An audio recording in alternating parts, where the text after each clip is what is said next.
Happy puppy release day. Beautiful day on the platform of the people. Yet again, Underdog has perfectly timed the drop of a flagship contest with the BadgeBros going live. I mean, they just orchestrate things so beautifully over there. Just walking hand in hand with us, gentlemen? I mean, you could say they're throwing us a bone. Too easy. Too on the nose. Too easy. I gotta show myself out for that. Actually, one. if we keep talking about the Embiids and the Randall situations, we might find ourselves in the doghouse. Numi, it's your turn. What do you got? Numi, come on. It's okay. It's okay. Man. I don't know. I can't get it. I was gonna just know the dogs are barking. Couldn't put two and two together. Wasn't quick on the feet. Oh, that was pretty good. Yeah, man.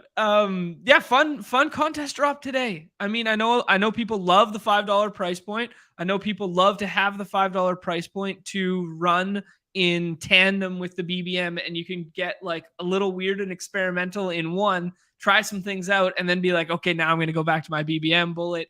So many cool things working. $500,000 prize pool, 75K to first place, and a flatter payout structure and smaller final, right? Yeah, I haven't done the math, but it's flatter. Like that is like objective. It is flatter. I don't know exactly how much flatter, but it definitely is flatter. Smaller finals. So that is actually like kind of nice that it's not just like a smaller BBM. You know, there's actually structural differences to this that will, you know, hopefully make the people happy who were wishing the BBM was smaller. So now you have a smaller price point, flatter payouts, and obviously there's going to be like 5 of these, so you'll have plenty of right to get in on a flatter tournament, which is nice.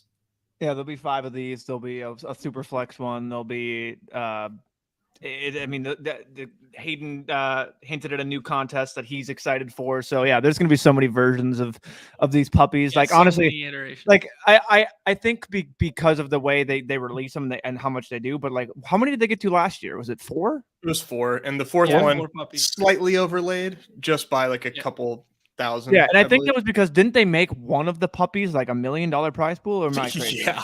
Okay, yeah, it was big. Yeah, so they made one of 3. The third one was ginormous. They made one of them just ginormous, and it was like, nah, we're still feeling it. Don't worry. So it's crazy. So if you think about that and how big they made the third one, and then a little bit of overlay in the fourth, they basically filled 4 puppies, like in terms of how they, like, so, crazy. Couple things I want to hit on there. It's 2 out of 12 advance out of the first round. 2 out of 18 instead of 16 in the second or in the playoff round there. 1 out of 18, and then 115 person final is what we think it is. Yep. Yeah, that is what it is. Okay, so it'll be very interesting to see how 115 person final plays comparatively to like a 470 or a 441 last year's and this year's in the BBM. Like, just knee-jerk reaction thought process there. Like, I don't know. I don't know that it changes the way you draft necessarily. Right. Yeah. But maybe a little more emphasis on just getting to the finals because it's smaller. So you need less nuts theoretically to ship the thing. I mean, you're waking up with a sweat if you're in the finals. So, I mean, that's pretty cool. I mean, you only have to beat out 115. That's nice. That's a nice size final. I hope that we see similar structures in the future. You know, I'd hope that they don't make this more. I hope they don't make these more top heavy. I like the way that this is set up and structured. Love it. I want to hit on 2 things here to ask you guys. Here's a good one. Jewish McCaffrey, still one of the best screen names on the site. It's still so funny every time. He had an idea that he tagged us in on Twitter, for those who didn't see, was kind of like a staggered and progressive elimination style contest. So like teams were, I guess you would kind of gear your drafting style to have success in the first couple weeks. And then as they progressively go, you get cut off and payout. And it's kind of like a survivor pool merged with that. So he dropped that idea, and just cool that Hayden passed it along. Just affirmation that, our voices matter, like everyone that's hanging out here in the Discord on the site. It's pretty cool. But where I wanted to go with this was what Nick brought up here is he's actually scared how fast the puppy's going to fill. As soon as we started this show, as of 5 minutes ago, it was 1.6% full, I think. I'm going to hit a refresh right now and just see what it's at. We are at 1.9% full already. How many raw entries is that? That is 2,185 current entrants. It dropped like an hour ago.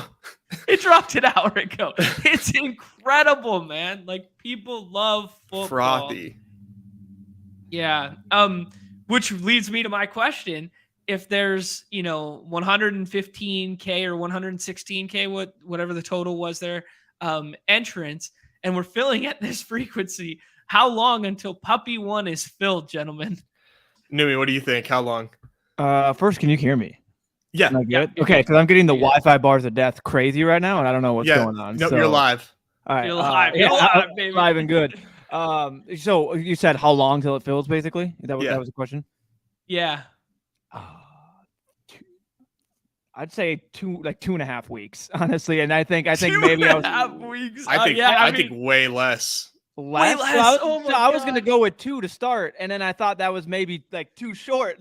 So that's crazy how it's gonna fill so fast. Well, that's what I thought. Yeah. My first gut reaction was like, honestly, like I could say a week, and that you could set an over under there, and I think that'd be a line. Like, honestly, like I think 10 days is a good over under. To put in perspective, I had my 111K person contest. I had my entry contest. I had 3 people already reach out that said, "Oh, a $5 price point." I'm like, we were a little scared at 25, and literally they've already sent me 2 draft boards, and they have never drafted an underdog draft before. Like, wow, that's sick. It's crazy. I love it. It's crazy. So I think that's Good point from GA here. I wonder how many of those are slows. Yeah, Paul wondering. Probably like half. Slamming slows. Yeah, just like getting your exposures in right now. Just quickly enter 50 and you'll be in the next 50 slows, something like that. Yeah, Brad speculating, Puppy 6, 7, 8 this year. I mean, it's incredible, man. It's just so fun, right? Like, it's just so fun to be a part of. Putting up a poll right now for the viewers. All right. We'll get a I didn't even know we could do that. So thank God. Yeah. Let me see if you can see that, viewers. It's a higher lower. It's Underdog themed, higher lower, 10 days until the puppy fills. Okay. I like it. I don't see it in my chat yet, but you report back in a second here. I can see it. Okay. Yeah, Raise It saying the 1 out of 18 in the third round combined with smaller field makes me more likely to play for week 17, which is I think Numi's fixing his computer. Yeah, he is. Which is interesting. Yeah, I don't know, because we talk about like when we talk about the BRs and stuff like that, we talk about the short slate style stuff, how dense correlation matters more the shorter the slate, right? Well, now all of a sudden our week 17 slate is shorter, right? So does that mean we lean into correlation even harder? It's a fun conversation. I don't know. I'm not smart enough to know the perfect theoretical answer at this point in time, but yeah, I think if you were to like balance it, right, between BBM and Puppy 1, like you obviously weight the final week more in BBM because 1, there's $3 million to first, and 2, there's $3 million to first, and over here, it's 75K, and it's 1 out of 18. It's harder to advance to the finals, which is like kind of ironic, but it makes sense. So yeah, I don't fault anybody for like that, choosing to play like that. And maybe you do it just for the puppy, see how it works out. Like, just get yourself a chance to go to the finals. Like, that's awesome. Yeah. This is a good one here where the regular season chip is not included. The regular season prize structure is only for the BBM. So it is kind of like we're back to that week 17 is all that matters thought process too. But the way that this fluctuates a bit is the size in which week 17 is. So very interesting. Very interesting. Yeah. What do you guys want to we're gonna do a puppy. We're going to do a puppy together, but I think we should hit hoops first, because I think people are going to be drafting hoops now. Puppy's going to be a little more evergreen and that sort of thing. let's talk a little hoops. Last night, the 2-game slate there, we saw some wonky things, but not unreasonable things.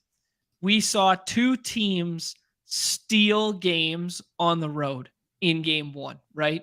2 underdog teams steal games on the road in game 1. And then last night and the previous night, speaking to the Sixers Celtics game and Lakers G State game, is we see bench rotation, bench minutes from the road team basically the entirety of the fourth, where the team that is down 0-1 and on home court just balls the F out and then pushes these guys to the side.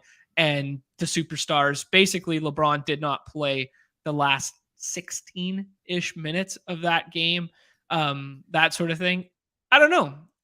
Tonight feels like a very different slate, brand new slate. Right? You can't think about the way that those last 2 games played out. You just simply cannot. These are completely different dynamics. Mm-hmm. I mean, to go into you're it, muted. Yeah. Well, these are just. Am I lagging or good? You're good. You're good. Yeah, these bars are. I'm sitting at one Wi-Fi bar, so I don't know if I actually am lagging. It's truly just like a kerfuffle over here. I'm just like, what's going on? But it's 2 pivotal game 3s. I mean, you have a must win for the Suns. Like it's clear cut. I mean, obviously, but they need to win this, need to win the next game. They need to extend this to whatever point to which Chris Paul can maybe come back. And then you have the Sixers, who cannot lose this game at home, in my opinion, after just being run out of the gym with your MVP back. Like the whole narrative of him coming back, then getting run out of the gym. It's going to be fun games to watch. But yeah, they're 2 like must win games for 2 teams. So. Yeah, I like that. I don't know that I would push back just slightly on the Celtics and Sixers. Losing at home is obviously like never good. Never a good thing in a playoff series. But I think you could argue that like if they lose one, obviously it's bad. But like Embiid is only, fingers crossed, knock on wood, only getting healthier in this series. So they're still going to have a fighting chance. I mean, they won a game without him already. So I think this is heading towards a 7-game series, and I hope it does, because this looks like to be probably the most entertaining series that we have in these quarterfinals. This looks to be like a super awesome matchup. I prefer Lakers Warriors, but that I think those 2 are kind of like the series that I'm like really most invested in right now, where I want to see those battles. Like 1A, 1B there for sure. Yeah. Let's dive right into this slate, because there are some very interesting moving parts. We have the Embiid Q tag.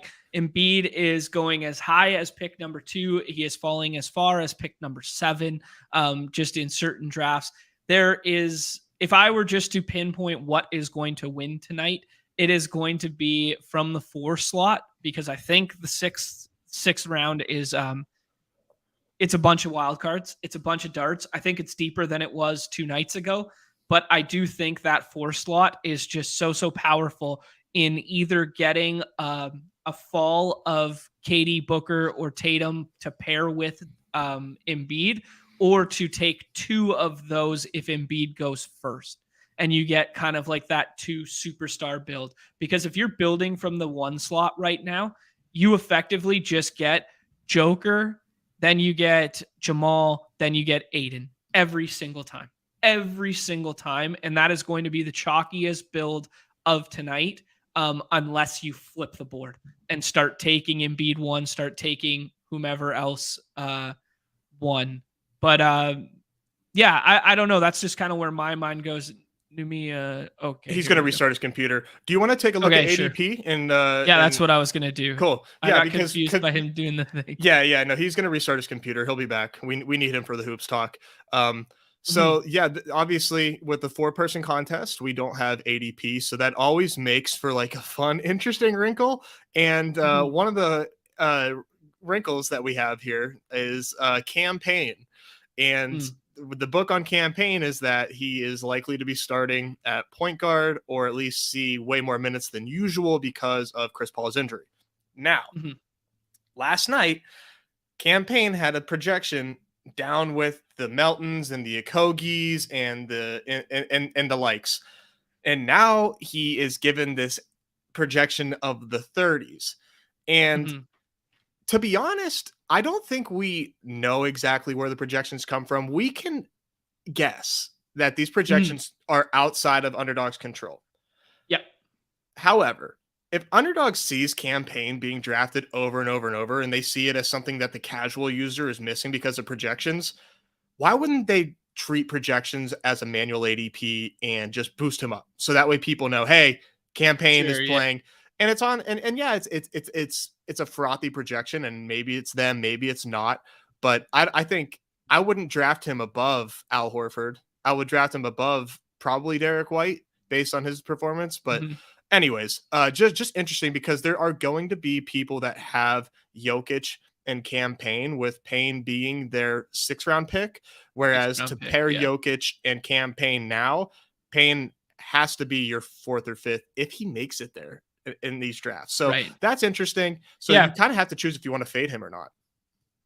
Yeah. So I knew this information.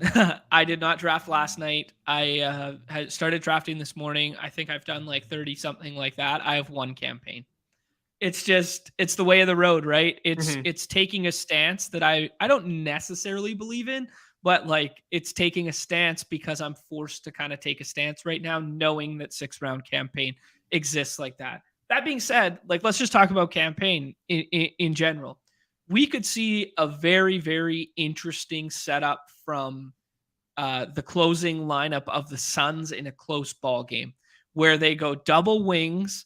And then they go, like, Aiden's going to be out there, right? Like, Aiden at the 5.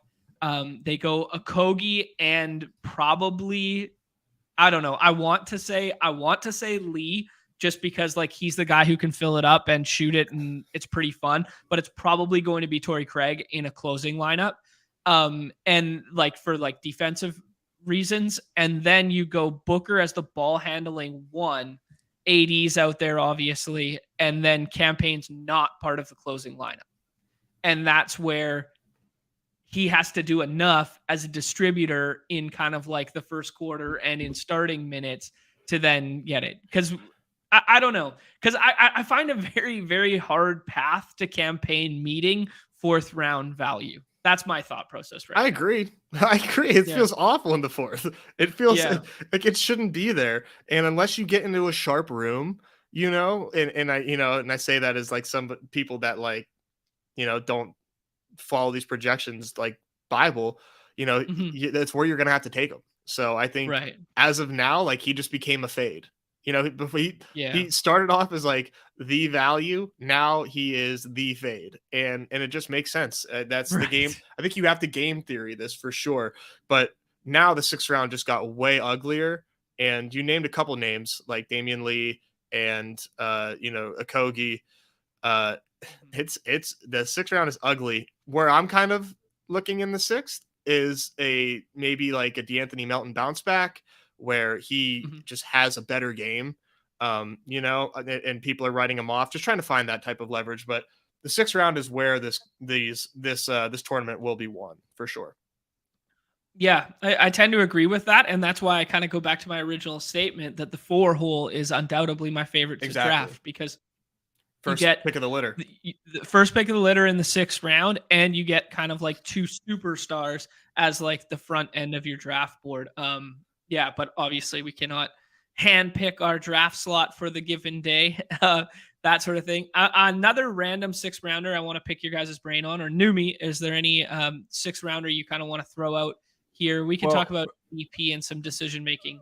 First, I know you guys can apparently hear me and I'm good, but like I was watching myself on the side and I'm lagging all over the place. So if it gets to the point where it's bad and no one can hear a word I'm saying, I'm just gonna leave. We got you. I can't get this to go away. So this is my favorite 6th round. Again, I have yet to draft anything today for this. Okay. So you have to bring up, I guess, the 6th rounders there. But yesterday I was all over Josh Okogie, and I know he's probably not going in the 6th round, or is he going in the 6th round? He still is. Well, then that would be my 6th rounder. 6th rounder. It would be Josh Okogie, and it would be Josh Okogie and Josh Okogie and Josh Okogie and Josh Okogie.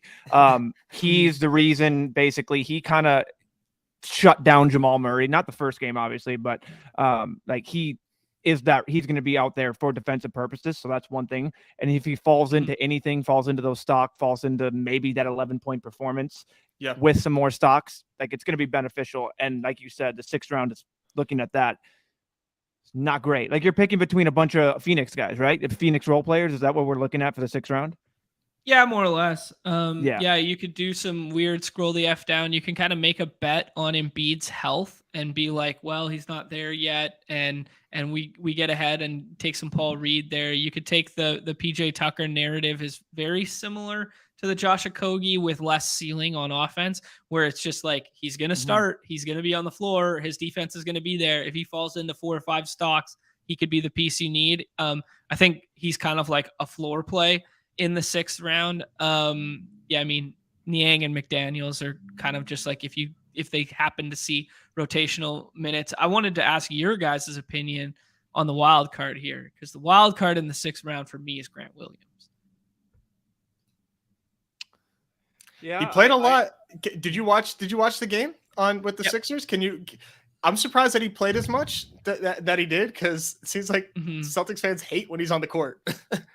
Yeah, I mean, it was interesting. They put him on an Embiid on the defensive end a couple times there, where they had him playing kind of like the 4, and then they would just be like, okay, we're going to go small on Embiid and leave Time Lord in like the paint kind of thing, and do that kind of, I don't know. It's not like quite a zone, but it's similar to like what AD was doing in game 1, where it's just like, hey, we're going to let him patrol the paint and those high side switch and rolls. We're going to have a smaller defender where Grant Williams can switch it. So Time Lord was like off of PJ Tucker in those situations, was he not? Like they Correct, that's a problem.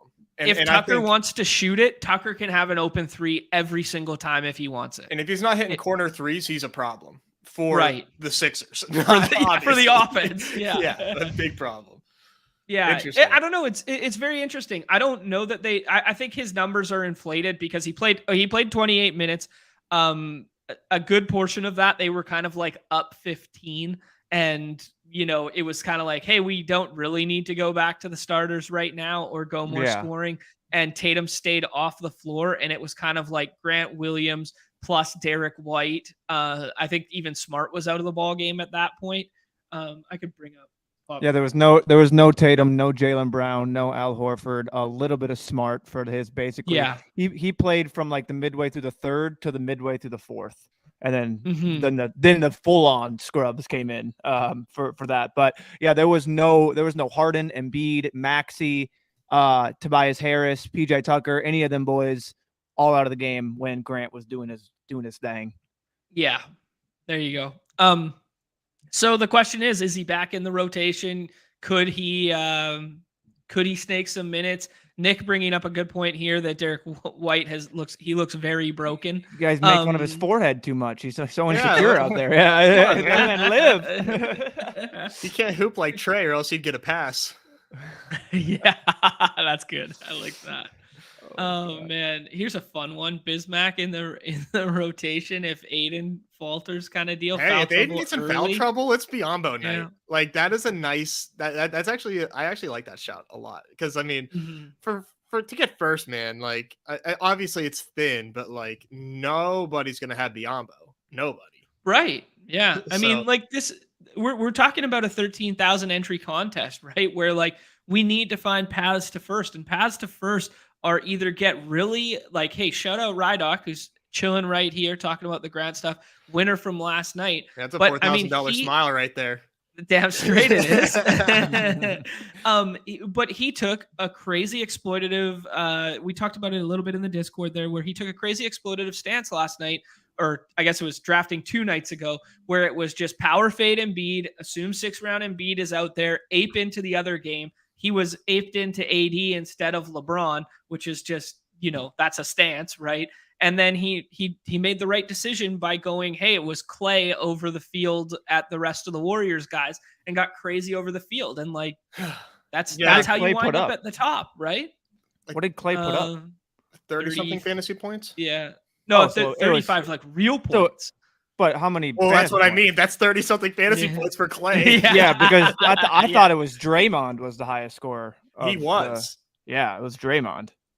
But Draymond had a higher ADP, I believe. Correct me if I'm wrong. I wasn't in this contest, so I'm more of a thinking back to literally last night, and this was the 2 nights both, ago thing. Regardless, like you needed both. Had to have both. Draymond had 38 and Clay had 34. And I will say to John's point is like it seemed like in my opinion, I was definitely like Draymond over like Clay and Wiggins, and I was getting more Wiggins than Clay, so like good call on John's part. He's been touting the Clay train for a while, and props to Rydock for nailing this combo too.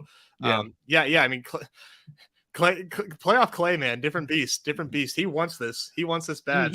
He's hitting Clay ups from 38 feet, baby. Hitting Clay ups, dude. The Warriors offense is beautiful because like anyone can bring up the ball, and when Draymond especially brings up the ball, you immediately see how he's just dribbling, and then he's going right down, like gets to the free throw line, and then just takes a beeline for the 3-point line. Clay does a 1-step move, and it's basically like a pass and a screen set at the same time, and then it's just wide open bucket for these guys, and it's just beautiful offense to watch. Like I'm always been a fan of the War. I mean, when they had KD, it was obviously not great for the the parity of the league, but it was beautiful offense. Like it was incredible basketball. So I'm always a fan of it. That's a good segue too, though, for this slate here is KD. I put KD on the cover. I have no idea what to do with KD today. KD could be vintage KD, where basically before last night's game, I threw out a tweet that the LeBron game's coming because I think this is a good parallel into Phoenix. The LeBron game is coming, right? And the LeBron game was coming, and we saw shades of it and started to see it happening last night, where it kind of feels like on any given night in the locker room between AD and LeBron, they just go, okay, man, you want us game 1, I'll take game 2. Like, it feels like they're having those conversations. It's so weird. And like AD does like basically nothing in this game, and it's all LeBron. And they're just kind of like, hey, we're accepting the fact this is a 7-game series. We're going to toy with it. How we get there. Like, it's very interesting. Anyways, I think it's a similar dynamic with Phoenix, except for they're in must-win territory tonight, where I don't know what to do. I know that some combination of KD, Booker, and Ayton should be the first 3 Phoenix guys off the board. I don't know how the offense is going to look without Chris Paul out there, because there's a couple of things at play here. Chris Paul, phenomenal distributor, right? He's not a crazy high usage guy. He does not shoot a ton. So it's not like we're freeing up a bunch of shots on the court. If Cam Payne starts, it's actually kind of a negative impact to these two as shooters, because Cam Payne is going to shoot more than Chris Paul ever would have shot, right? And he's not going to be as big a facilitator. But now if this offense runs how I think it should, and Cam Payne does not start, and it's Devin Booker, ball in hand, running the point like we saw when Chris Paul was hurt last year, that is fun as fuck for KD, right? Because KD becomes off-ball shooter. He becomes first option off the pass. He becomes all this sort of stuff. So I kind of want to pick your guys' brain. Where do you think the Suns are going to go with this? What do you think's optimal? What do you think between KD versus Booker versus Aiden? Who do we want tonight? Well, I went ahead and pulled up basically what we're looking at for without CP3, and then I went ahead and took Cam Johnson and Bridges off the floor as well. Oh, nice. Okay, perfect. Yeah. To speak to exactly what you just said, not a big usage guy, but KD's usage spikes basically 10%. 10% in usage. Okay. Wow. And Booker's is a 3% usage bump. Now, this is where it gets fun. Is the jump for Devin Booker is also an 11% assist rate to go to a whopping 36% assist rate without CP3 on the court, and then next highest at 33% assist rate is Cam Payne. Kind of just falls off the court, falls off a ledge to a guy that's not even on their team anymore in Dwayne Washington. So it's a football player. Yay. Yes. Good UW boy. Good, yeah. But no, it fits to exactly what you said of this is what this is what you've seen is what we've seen with Chris Paul off the court. The stats will back that up. And I think it's going to kind of go to the same narrative. I think KD is going to have to pull his weight, but I think the more the on-ball duties is going to go to Booker. Now, how you want to play that and how that's going to like basically come down to it. It just really matters of what you think. For me, last night, I was really over the field KD. So I just continue to do the KD thing because it just feels like for a points perspective, if he puts up that 40-point game, he's also going to not be Clay. He's going to be putting up peripherals with it. You know what I mean? Like he's not just going to put 40 points in something. It's the same goes for Booker. It's whoever has that high scoring point game is most likely going to have the peripherals and going to have the higher fantasy points for that night. So I pushed all in on KD. So. And this is a cool, an interesting quote from The Athletic. This was from May 1st, whenever the injury to Chris Paul took place. From, I want to get the, I don't see who wrote this, but from The Athletic, backup point guard campaign has played sparingly because of a back issue. Interesting. Even with Paul on the court, Phoenix has often played best with Booker initiating the offense, but this means leaning on Booker even more. His minutes are an issue. Seems like they kind of see Booker, like as Numi alluded to, with the assist bump to kind of be the pseudo point guard. Right. And to me, like this just screams like fade campaign at current projection. That's all I'm hearing. I'm not entirely sure he's 100% healthy either, because we saw him back for game 1 of this series and like very seldomly utilized just in general up until now. It's like a case of need, right? I don't know. Yeah, Numi, what else were you going to add there, dude? No, I was just going to say in terms of I was going to try and get the overall differentials for basically like fantasy point differentials, and it's just loading here, of course. We're looking at like a fantasy point per minute, or basically like the bump, not a fantasy point per minute, but like what we're looking at normally for their fantasy points per game is 15 points for KD, 10 points for Devin Booker. This is without the boys off the court, I just listed, and then the rest of the guys aren't doesn't matter. But yeah, it's interesting to see that. And one thing I'll also point out here, you alluded to Bismack Biyombo. The guy with the 4th highest bump in a usage rate is Bismack Biyombo, albeit only 1.5%. But it's funny how it's a bump and not DeAndre Ayton at all. You know what I mean? Right. Because Ayton was hurt a little bit, and he was out, so that might have something to do with it. Probably does. Sure. Yeah. You know how we have that nugget picture that we will flash on the screen? We need that 1% meme with the Bismack Biyombo 1% bump whenever the guy's like soy facing over the 1% increase. That's how I feel about Biyombo. So sorry, Chip. We just mushed all your Biyombo leverage. Okay, let's rank it out then, because this creates a very interesting top of the order discussion, and I don't want us to go, hey, we're gonna GTO, we're gonna randomize our distribution. None of this fucking bullshit. Let's take a stand right here. Who are we on? Numi, KD, Booker, KD. All right, it's KD. Me for Nez. So obviously Jokic 101, right? We are saying that. I think so. Yes. I think unless we're flipping the board to get unique, I think it's just Joker 101 because you need to have him to get the exposure, right? Yep. And so who is the second pick? Numi said KD. Yeah, Numi says KD. For me, it's like Booker, no question. After that, wow, I love this so much. I think it's fair though. I think it's fair. Sure. To Chip's KD, point, I'm not mad about you taking KD over Booker. No. And to Chip's point here, Booker is going to go nuclear. Like they're in a must-win situation. They're at home. He's gonna. We've seen what Booker does without CP3, and I'm not going to go too long. I don't know if you guys watched the pregame basically yesterday when Woj came on and kind of explained what's going on.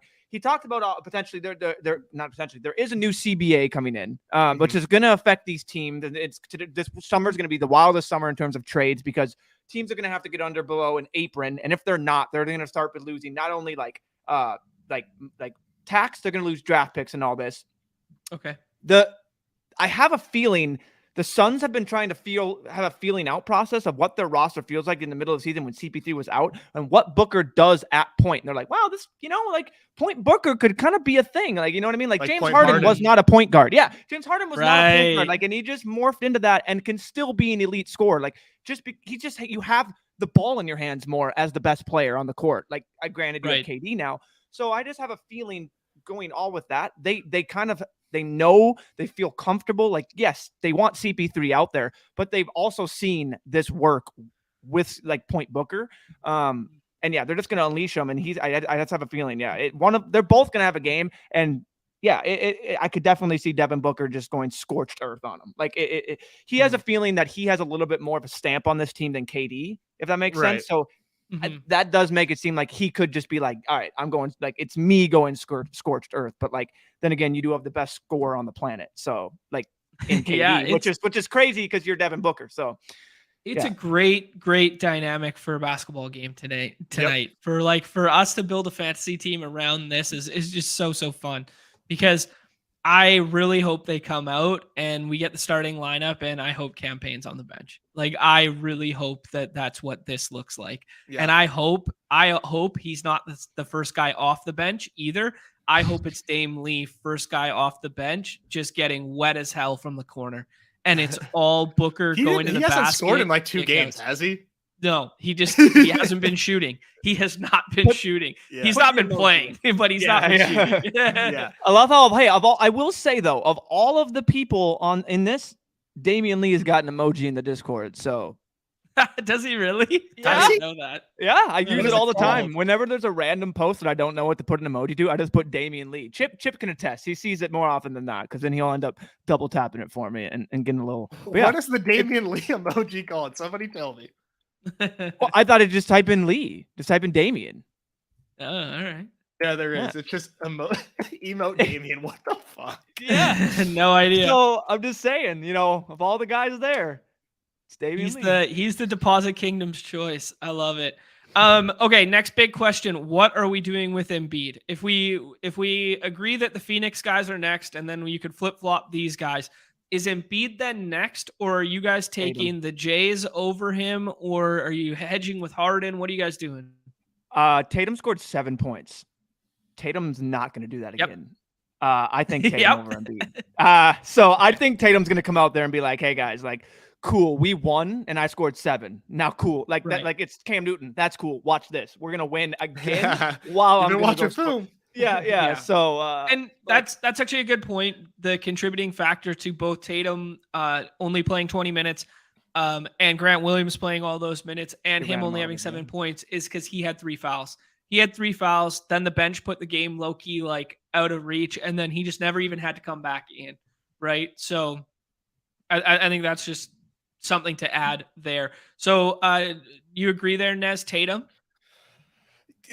I do agree Tatum, because I've seen Embiid fall in drafts and he goes after Tatum consistently.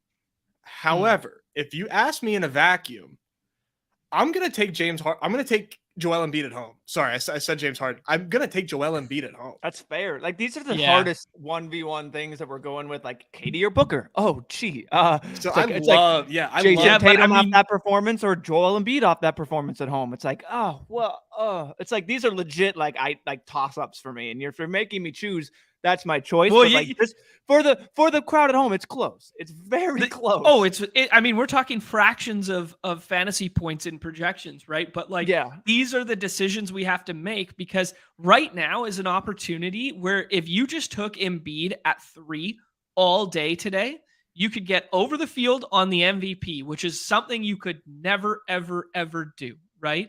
And you could have uniquer combinations than anybody else who's taking him there, because you're going to have a bunch with Jaylen Brown. You're going to have a bunch with Jamal. You're going to have a bunch with Harden, with the guys that wrap around and fall.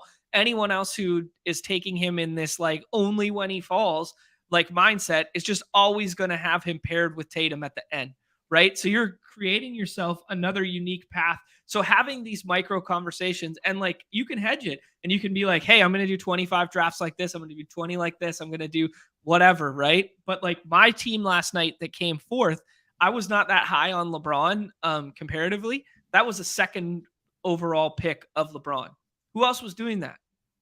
Right? Yeah. Like who else was doing that 2 days ago?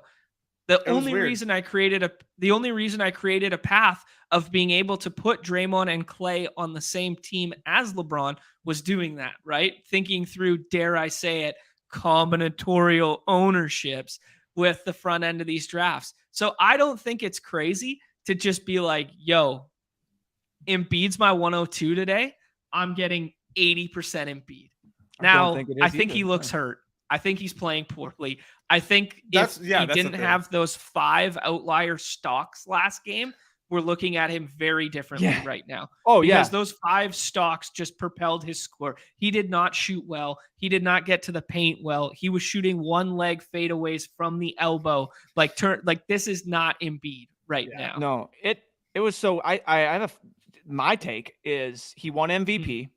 Adrenaline is just running through this man's veins. I'm back. I'm back. And he's not back. And it's just, I want to ask just straight up, like, were you guys shocked that he played? Because for me, it's like they won. Give him more rest. Honestly, they should have shipped him on a plane, put him on a plane back to Philly, immediately started more treatment and have him ready for freaking tonight and play. Like, because now you have, not only did he came back, but you got ran out of the gym. Like, and I don't know, like, you can cool. Like, that's gonna like amp up Embiid. That's awesome. It's the Boston Celtics who are the deepest team left in the playoffs. Like, you know what I mean? Maybe next to the Nuggets, but like they're the deepest team. They got just ammunition coming up. They got Malcolm Brogdon will be starting for these other teams. So it's crazy. It's crazy. Wait, I did an Embiid impression. I'm back. I'm back. That was fantastic. Oh no! I wasn't even hopped on the stream for a second. Oh man, that was funny. That was really funny. It's crazy. Today's a really fun day. This is. I kind of love that. This is a slate. Like, I know we had our differences with the no ADP before. Now I'm like, I'm leaving. This is amazing, know, right? Yeah. Nick brings up an interesting point here that he doesn't see an outcome where Leah Kogi or Craig pay off fantasy value. So he wants the 6th round Payne to pay off. I'd be interested to know a little bit more there why you don't think one of those 3 could pay off. Because, I mean, if a Kogi finds himself a little more offensive usage just by the lack of CP3 on the floor, and Payne doesn't start, we could find ourselves in a situation where that looks pretty nice. Well, Booker, are we team Booker over this? Yeah, do it. I am. I think it's fun because, like, when the whole like Josh Okogie thing, it's like he's been scared to shoot. If you've seen some of the clips and just some of the things, like he's had jumpers where he's just like the Josh Okogie right now. He's like just pump fake. Who do we like between Harden and Jaylen Brown? James Harden for me. Same. Okay. I agree with you guys. My previous rankings had Harden. I think he has the ceiling over Brown. Yeah, we might get a goddamn Jaylen Brown game one of these nights, but it's gonna happen. Well, I think we saw it last game. I think last game was the Jaylen Brown game. It's just they were up by a bit, so he didn't stay on the floor. I mean, Jaylen Brown got 39 fantasy points there, and he was the focal point of the offense. The most in that game. I mean, fantasy points. You want to talk about guys just having games like Robert Williams. This is Robert Williams' score so far. And I'm sorry, this might be DK versus FanDuel, but we're looking at 23, 15, 21, 22, 45, 12, and 19. Ugh, so it's been floor, and then a ceiling. So who do you guys like out of game? This is Gordon, where it gets tough. Yeah, Gordon, Tobias. We saw Aaron Gordon. Okay, I'm Gordon too. Yeah. I've been taking a lot of 3rd round Gordon. I think he is the play right now. The thing with Aaron Gordon is we saw 39 minutes from Aaron Gordon last game and 1 rebound. That's not a fucking thing. That's a huge outlier. If he gets 39 minutes again, like he's gotten in back-to-back games, I am team Smart over Brogdon and Michael Porter Jr. Michael Porter Jr.'s defense is getting him ripped from the closing lineup and getting him ripped from the rotation. And we know Malone hates that he hates It's him. like he doesn't have peripheral vision, man. Like, it's really strange. He's like, I'm a hooper. Yeah. He's like, I'm here to hoop, put the ball in the bucket, and I'm not here for all that. You got Aaron Gordon for a reason. I'm here to hoop. It's like, right. Yeah. Come on. I'm honestly, I think I need to get. I'm taking more Aaron Gordon because I listen to you guys. But for me, like, if I wasn't listening to you guys, I would be like Smart and Brogdon over Aaron Gordon. I think that's fine. Interesting. I think I just see the Celtics going so many different ways. That's the thing. I like Smart a lot, and he can fill it up with the stocks. He can fill it up with a couple dimes here and there, and he can shoot a little bit. So he's kind of like a poor man's Chris Paul with better defense right now. Right. So he's kind of like, my floor is 20 from him, and his ceiling is 45. And that in the fourth round feels way better than just like Brogdon's like 15 or 35, I guess, in my mind. I don't know. Now we get the Derek White decision. So Derek White has been falling back a lot here, and I take him every single time in the fifth round. He's due for some positive regression at some point, right? Like, it's just good. That Derek White game is going to happen. That's kind of how I feel. I mean, that's kind of how I feel. And when you compare him to the options behind, I can make a solid case for him over the other ones. I might like Time Lord a little bit more because I think he's a better matchup versus Embiid there. And then you kind of just get this shit mix decision. And this is where you can go ahead and get weird with it. You can do the Okogie thing. You can do I think I like Melton still. I project Melton above Okogie. And then I get weird with I'm just mixing and matching the next 8. But for me, it's Melton's kind of like my cutoff at player 22. Yeah, I like Melton. I still take Melton. You can make, cases for a lot of these guys where it's like, you're just hoping to hit the right one, obviously. But I think you can also make cases for Paul Reed still being useful for this team if you think Embiid isn't totally healthy. Yeah, and if you get 20 minutes from Paul Reed, he's going to be the 6th rounder you need. Like, undoubtedly. If you get 20 minutes from Paul Reed, there's no 6th rounder who's outscoring him other than the potential campaign teams from earlier today that, campaign is in the starting lineup. He soaks up 19% usage and he has, 20 points, 18 points, something like that, real life points. That would be the 6th rounder you need. I don't see any other. Like, I want to do this exercise. Yeah. Let's do this exercise for 1 second here and then jump in another draft. Can we all kind of agree that this Time Lord Brown is kind of like the end of a tier, right? Yeah. Yeah. I think Bruce Brown offers a nice floor that, like, if you get in the 6, like, you're thrilled, but that, like, will almost never happen. Okay.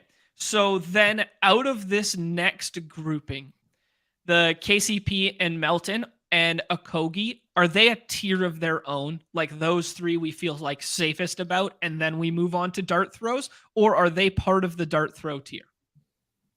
I think it would go KCP and then Melton and Okogie.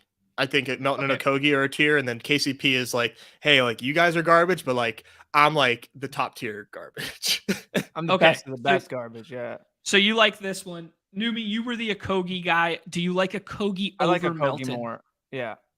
And do you like him more than KCP as well? I think that one's interesting, depending. I find myself last night, I found myself going a lot more Okogie just because of how many Denver guys I ended up having in my lineup at times. It's like, I already had Bruce Brown. I already had Aaron Gordon. Like, I had a Jamal Murray, like 3. Do I really want to add a 4th? You know what I mean? Like, of course you can, but like, that's a little dependent, but I think it's close. I might do it. I know Josh Okogie is bad.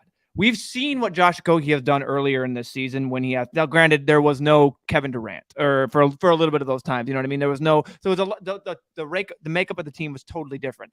But this is like the guy's going to be out there to play defense, and if he just falls into anything and then positively regress at all on the offensive end, like if he does a JaMychal Green and hits a couple shots or whatever, and then all of a sudden he has 13 points with the Josh Okogie peripherals, like. Yeah, like you said, I think if he can get you 15 to 20 points, you'd be thrilled. And then I can envision that. maybe it's thinking too much, but I agree with you guys. I don't know how healthy Campaign is.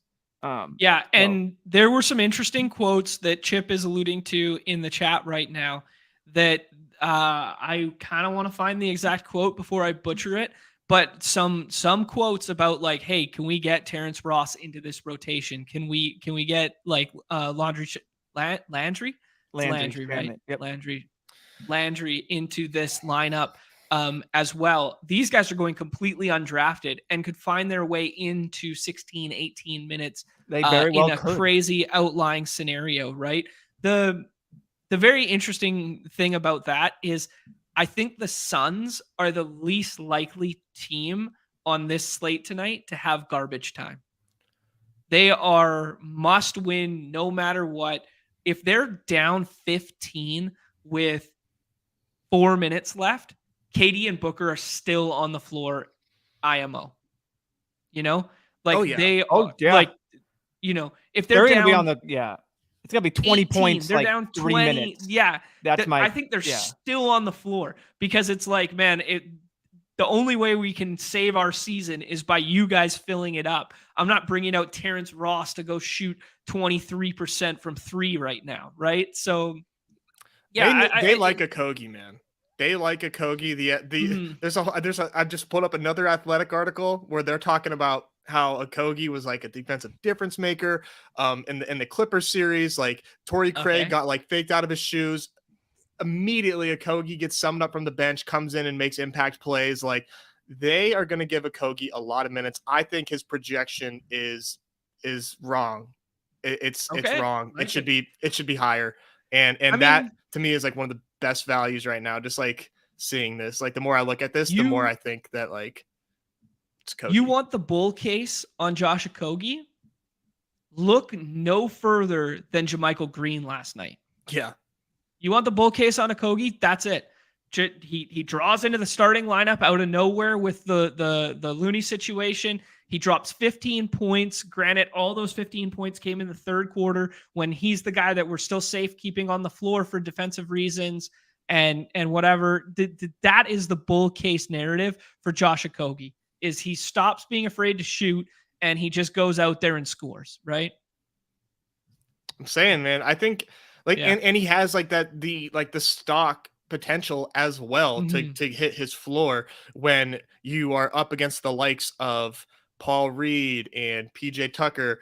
I think the one guy that's like and you want to talk about a dart throw here. This is a true dart throw. Do not make this a large part of your portfolio, but like Jeff Green potentially seeing minutes, hitting a couple big threes, you know, an errant pass goes his way. That, I mean, we're trying to ship a contest in the easiest way possible. And, you know, that's just, I mean, yeah, I agree with you. I mean, Kogie's going to be on the floor. He's going to be on the floor more than what I think people think. His defense is the reason. And like we said, falls into anything else.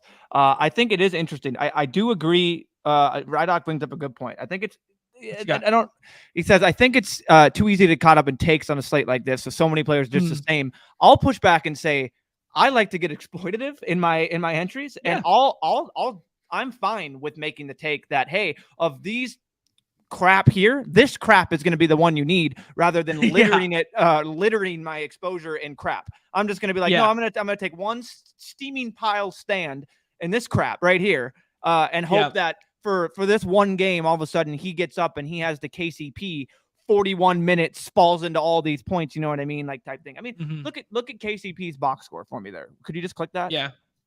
41 minutes last game. So look, like that's what's absolutely incredible is 41 minutes and the brother still puts up 6 more points than when he has 13 less minutes. Like that's what we're dealing with here. Like I'll take the upside in Josh Okogie, especially if people are a little worrisome to take him. He's probably taken in every draft, right? Like, is it going fairly? He is, but he's not going high enough. I don't think. I think he should be like a spot or two above where he is. Yeah, I think he's like a kind of like a. I think I'm weighing too much. He's like, for me in my brain, I see that I'm like, oh, that's a free square 6th-round pick, like a free square for 11 points tonight. So yeah, that's what's gonna end up happening for me. But you know, okay, let me push back on some other 6th-rounders just to have conversation, right? And then let's hop in another draft here. because I think there was some smoke that, Okogie was afraid to shoot. Okogie was, not playing that well apart from the defensive end of the floor. There was some pushback that, like, in game 2, we might see a lineup change and we might see Craig start over Okogie. It did not come to fruition. I'm just throwing out that there was some smoke and some rumors from people smarter than me that could take place. I don't think after the CP3 going out kind of narrative, I don't think Craig starts unless they somehow start them alongside one another tonight, but just something out there. Dame Lee is a guy who can just fill it up from 3 if he gets hot, kind of deal, kind of like poor man's Trey Murphy comp. I don't know, something like that. The Paul Reed one is the Embiid hedge, right? Where we said if he plays 20 minutes, he could get 30 fantasy points, be the guy you need. PJ Tucker, floor play, but he's going to start and he's going to play minutes. Bismack, we saw the 1.5 usage bump. Nez brought up the Jeff Green one, and then I brought up the if Grant Williams stays in the rotation, a 4 projection is insane. Out of this kind of grouping right here, take Okogie out. Okogie was I was there. Who can you win a tournament with out of this grouping? Torrey Craig. Torrey Craig? So he's appropriately priced as the next guy off the board? I think so. I think it's right. I mean, when you look at it, you're taking Chris Paul out of the lineup. There's no other teams that have their role players that are stepping into potentially more. You know what I mean? There's nothing happening in Philly. There's nothing happening in Denver. So I think there's a reason. Yeah, I think these Phoenix guys are appropriately a price there for the potential opportunity that they're going to step into.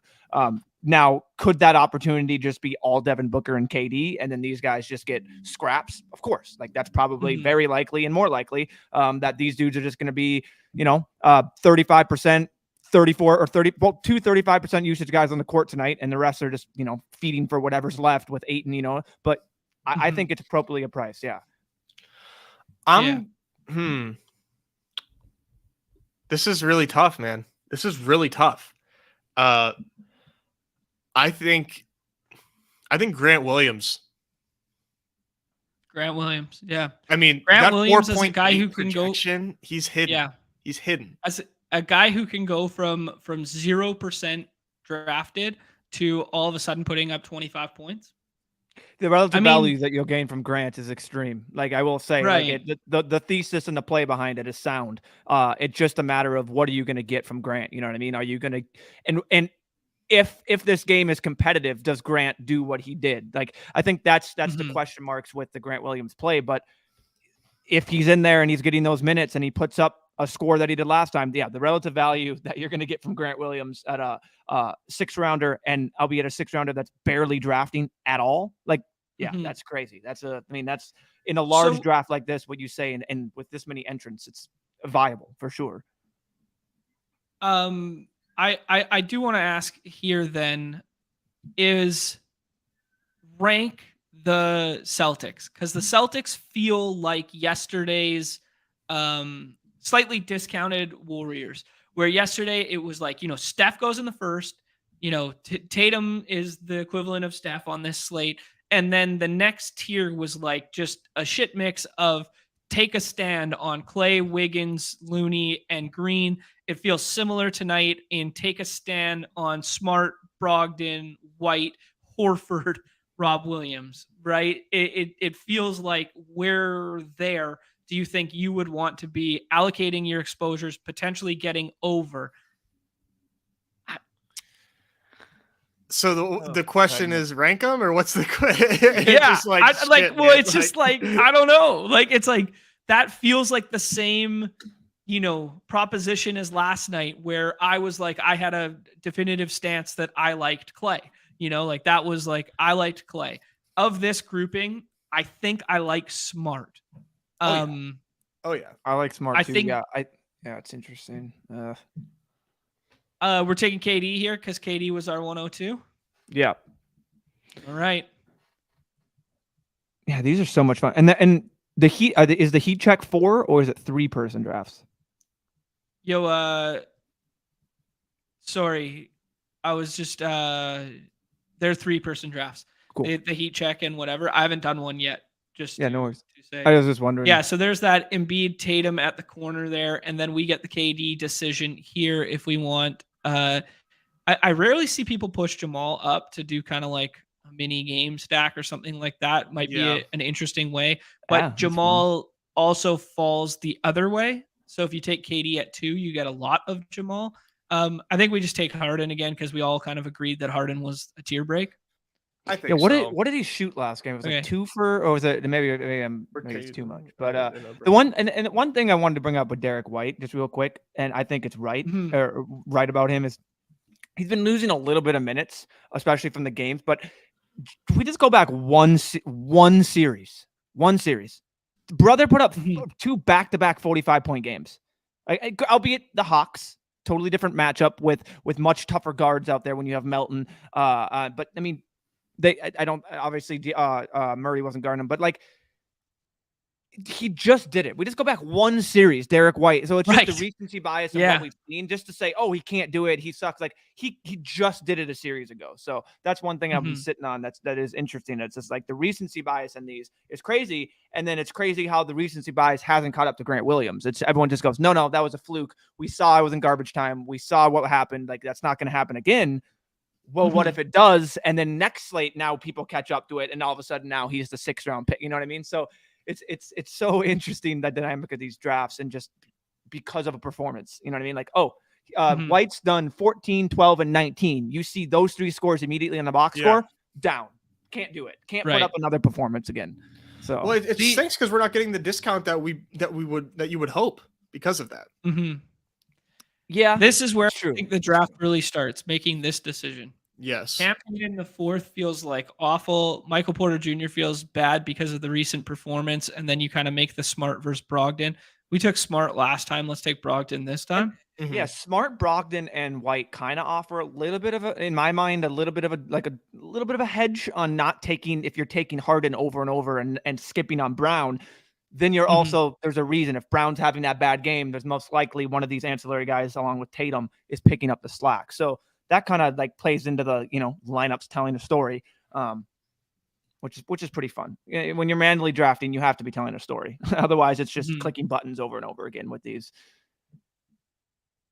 Yeah, absolutely. Oh, perfect timing. Perfect segue. This will be our last one of this, and then we will be hopping in the dog streets there. Yeah, so now you're seeing a situation where Campaign falls to the 5th, and what's the difference in jumping the shark and taking him in the 5th right here, then taking him in the 6th? Then it becomes like the equivalent of not 6th round Payne, but it's almost 6th round Payne. And if I'm ever going to get exposure to him, it's in this facet, right? Yeah, this is your call. I would take probably Payne, but Bruce Brown I think makes a lot of sense too. This is your exposures though. Okay, let's take Payne, because I don't really take Payne, and if I'm ever going to take Payne, I'm probably going to have him ranked at exactly 19 or 20. Yeah. So when you're in a room full of badges that recognize the same thing as you recognize, and you get him to fall like this. One last thing I wanted to ask you guys, because it's a 2-gamer, because they're both tonight, because there's whatever. Have you guys introduced any like game script building for these? Like I showed you guys a roster earlier where I was just kind of like, hey, I'm telling a story here. This story is Celtics blow the doors off. 4 Celtics is what you need. And then we come in with Paul Reed scoop up the garbage time minutes guy. I think KCP's best on this team. That was kind of a boring team to build. It's fun to see Reza taking a Kogi there. KCP is a nice 6th rounder though. Absolutely. He offers like a really nice stock floor too. Yeah, I think. Should I go ahead and I ended up doing it. I sent out the bad signal and I ended up joining one. Okay. Are you in it right now? Mm-hmm. Is it like starting, or is it? Yeah, it's counting down. Okay. Then you want to share your screen there then? Perfect. Boom. Right. Yeah. Maybe give me one more zoom. Yeah. Too many? He's got no, that's good.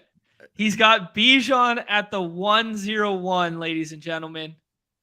Peek behind the curtain. Here's the BadgeBros custom ranks right here. You're seeing them live and in person. Love it. That I think the bat signal did not work. I sent it out and I joined and there was one spot left, and before I could back out to try to get some friends in, already filled. I yeah. see. So there's going to be an overflow draft. We're gonna have to get the timing of that one down a little bit. So the rankings have Bijan 101, but I don't know that I can. That's more so when I don't get the 101. This is my first 101, of course, while I'm on stream. So I can't. I don't want to tilt Numi. We're having a good day. Let's take Justin Jefferson. I just don't understand I'm just curious. I'm just truly curious. There are people out there that are like, no, it's Chase. It's Chase. He's the best wide receiver. You have Joe Burrow versus Kirk Cousins. It's like all Kirk Cousins has done is support fantasy performances year in and year out with these guys. I don't know what we're talking about there. Of course, Joe Burrow's a better quarterback. I'm not crazy. I'd rather have Joe Burrow, but I don't know. It's crazy to me that it's people. There are definitives 1-0. You have to take Chase 101. You have to get overweight and do that because there's no way JJ can do that again. It's explain to me why JJ can't do this again. I'm lost. Yeah. Well, the classic buying in. Yeah, there are some comments like that. However, he is still the 101 at ADP, so it's okay. You don't have to worry about those comments because he is still being taken 101 by the field. One thing that's very interesting to have the conversation about your Bijan ranked at 101 right there is I have the ETR rankings right here, and I have Pat Crane's from Legendary Upside right here, and they're both kind of prognosticating, I guess, that Bijan's going to find his way into top 5-ish territory at some point in time. They have him, Crane has him one pick behind Travis Kelce at 7 overall, and ETR has him at 9 overall, still behind Devontae Adams and Diggs. And our cover boy from the other day, Devontae Adams, is slowly becoming the projection bros darling right here as undervalued because Devontae's ADP does not line up with where most of these smart sites have them ranked. Yeah, which is interesting. We saw. I like to think about these drafts from the lens of battle royales and micro week to week. We saw and for wrong, especially one week, Devontae Adams fall to the third round of battle royales sometimes. There was a lot of in season ick surrounding Devontae Adams. I could see it happening again, but that was, I think, the reason that happened was he was coming off a pretty bad game, and we thought the Broncos defense was elite at that time. I think it was also the Patrick Surtain matchup. That's what it was. Where he was he's gonna get shadow coverage from the best corner in the draft, maybe defensive rookie of the year, blah blah blah. It was that narrative at that time. But yeah, I do fully remember that. What up, Steph? Oh, how's it going? Oh, value Shorty. right there. Yeah. Thank God we don't got Shorty in this draft room, so she can't be scooping up all our values. That Bijan at 10 is crazy. That is crazy. Yeah. I have an old draft from the big board from this summer or from the winter, I guess, with the ship chasing guys, and I had, because those rooms are just a parody of best ball, I have Bijan at 20 in one of those. Oh my goodness. And a 22 Austin Eckler. Remember the one we did on stream together, big board, where we had Jonathan Taylor plus Bijan, and we had Stephon Diggs plus Bijan, back to back, when the big board drafted. Nez kept saying he's only gonna rise. He's only gonna rise, and Nez was just you got to take him. We got to take him. Wow, second round. I know. Second round Bijan in his first BBM. There you go. Wow. Guys, we can shelf it. The 3 million has already been won. Shut it down for the season. This is over. It's over. Chip already with won. Another heat check. Chip from the logo, just bang. Right, let me get back here. Yeah, okay. I gotta get on Numi right here for a second because Chip's talking about Addison, Hawkinson. Did we not put this together? Madison, Addison, Hawkinson. Oh, their sons. Jefferson. The Suns. Are you kidding? Cousins. No. Lost the plot. I know. Numi's Suns playing basketball tonight. Oh, give it to me, John. Give it to me. Where are we going? Devin Booker, the guy you need? I don't know. I got Lost. nothing else. I was waiting for you to somehow bring an initial of like KD. Josh and Kogi's son. Yeah, Josh and Kogi's son. Treating him with respect. Oh my god. It's so awesome. But to that point, Nez, scroll the F up for a second. Let's see what we got here. Yeah. I'm gonna. Oh man, can I propose something just like bananas? Yep, Sure. absolutely. It's our first puppy. How many Jefferson, Mark Andrews, Lamar Jackson teams do you think there will be? Just because you flip the board entirely? And you don't have to flip it that hard. Like I don't have to scroll down that hard to get Mark Andrews. I'm all aboard Mark Andrews. Fine, so. let's do it. Yeah, let's Yep, do it. It's let's your do it. team. That's not. I've been thinking how hard it is. I would take Olave because it's For a sure. huge tier break in my opinion. For sure. But if you want to get weird with it, this is a good way to get weird with it. I do want to get weird with it, man, because it is really hard to get Lamar and Mark Andrews on the same team based on their ADPs right now. And if you want to do it, like you kind of have to do it there. Yeah. Because you can't do it at the 3-4 turn unless like I got it on my first BBM when they were like Lamar was still like in the 40s a little bit. And I kind of like pushed it where I took Lamar and then somehow Andrews fell. And I was like, so that was kind of fun. And that's my only stack of them. But yeah, I think this is probably like I might have just like been ahead of the chalk. You know what I mean? Like this could end up becoming way more popular. But once people realize like, hey, that stack's impossible, we got to push the board the other way. That's going to be a thing. But you did it now, and the ADPs and the environment that people maybe won't catch up to in 3-4 days because this contest will be filled. So that's another thing. So how fast will this contest be filled for ADP to catch up to that? So we're talking about it like it's BBM. Like this thing's going to fill in 6 days. It's not going to be there that long. You're jumping the shark for a 6-day window of closing line value. Yes, my EV just increased by 20 cents. Yeah. This draft is now worth $463. Yes. I'm surprised Chip's not in the comments asking to ask. Oh no, asking us what? Oh no, newbie, ask what? You timed out. Asking us what? Am I back? Yeah. You're back. He's back. Oh, I was just gonna say I'm surprised Chip isn't in the chat, just asking to get a little equity on this team already. Yeah, money bags. Just straight up, I will find equity on everybody's drafts. I mean, when they call it the chip check, I suppose you can do anything you want. So that would be funny if we just like let a viewer buy equity on every tournament team that we draft.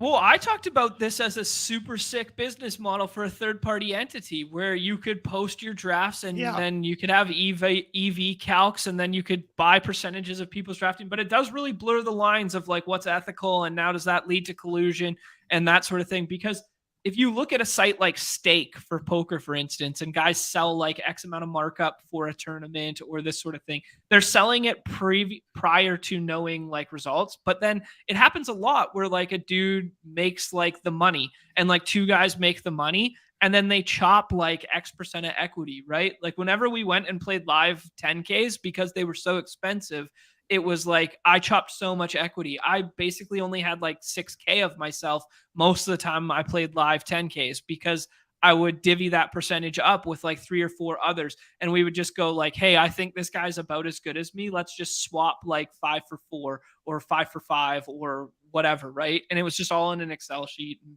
whatever. I think there's going to be some of that happening in terms of like these contests where but I don't know. It really blurs the lines, right? Yeah, it's gonna if it happens, it's gonna be. About it. Sorry, what did you say, Numi? Herzig already tweeted out basically like that's who like I forget like the wording of it, but it was basically like, yeah, it's slide in my DMs if you want to stake me for this for the yeah, that was a little like tongue in cheek, I think he said. I know, but yeah, but no, still, but like, I mean, if it does happen, it's going to be because of guys like John, like the poker guys, like implementing these like age old principles into third party. But I do agree, like it does kind of blur some ethical lines, but it is like a fun idea, you know, or even if it's just like, you know, maybe there's no money and it's just like, you know, it's just like Reddit karma, you know, where it's like, hey, I'm gonna like I'm gonna upvote this like team that somebody drafted, you know what I mean, like just for fun. I don't know.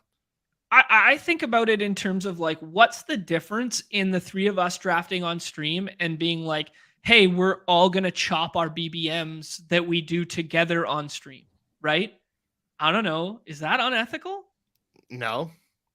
I don't know, right? Like it's because now all of a sudden, like we have like 450 entries between three of us, but that's the exact same as one of us having 150 each. Wait, is it? Like, right? It's like it becomes like this weird dynamic, right? No, so I mean, yeah, I don't know. Yeah, no, that is true. I think as long as it's not in like the same lobbies, you know, I mean, I don't know. Like they would probably have to at that point. It's like, you know, we don't care as long as we don't have to like triple wire somebody. It's like right, yeah. But no, that is like a really good point. If a syndicate wanted to get way too into it and way too like micro, I'm sure it already exists, you know, but it's just such a hard contest that it can't be done. We go back to the DraftKings Millie Maker where like the dude and his wife had 300. I can't even remember the guy. I can't believe they got caught. Yeah. Maybe. I don't know. Maybe. I mean, I feel like it was because they talk too much, right? Wasn't that how they like? I mean, like, how would they prove that otherwise? Like, can they like match up like overlaps? Like, there's no way you don't dupe once. I don't know. Right. Well, I mean, like Empire Maker, former. Oh, here, go ahead, make this one. Yeah. So I feel this is probably 0 RB because of the way that we drafted, and I do like that we started London with that. Yeah, we talked about why we liked London. Yeah, I'm a big London guy. How about F1? Kind of scared of London, I'm not gonna lie. No, and it makes sense, right? I mean, like until Tannehill ends up there, we're gonna keep bringing it up. We're gonna will it into existence. Tannehill changes the whole thing. But it's like, yeah, I don't know. I just how he seemed to like when he was the second fiddle to Pitts, and then when Pitts kind of was down, then that's when London kind of really showed out. I take a lot of Christian Kirk, and I'm wondering if this is like fool's gold. If he's like immediately second fiddle, but I mean, 133 targets. Right. Ugh. Well, I think Kirk feels better though. I took Kirk. I take a lot of Kirk, so that's the only reason I was like giving it pause. Okay, what if Calvin really plays like the X, right? And he plays like kind of this hybrid field stretching role, and Christian Kirk is just that reliable slot that they've kind of, you know, not that he's been pigeonholed into that sort of player because he's paid greater to be that sort of player, but he's less of a red zone guy this year, which would be kind of unfortunate, but he's still the target hog kind of guy. I don't know. I think his ADP kind of still makes sense. I'm not sure.